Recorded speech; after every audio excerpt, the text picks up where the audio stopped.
আজকের এই আয়োজনের মধ্য দিয়ে শিশু সংগঠক এবং সংবাদকর্মী উত্তম সরকারের জন্মদিন। এই কেকটা পিস করে ফেল, উত্তম কেকটা পিস করে ফেল। এই সন্তু,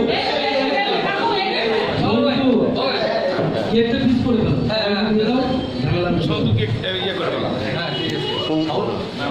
জন্মদিনের কেক কাটা শেষ হয়ে গেছে। কেকের টুকরো বিতরণের পর আমরা সাংস্কৃতিক অনুষ্ঠান করবো। আমাদের এখানে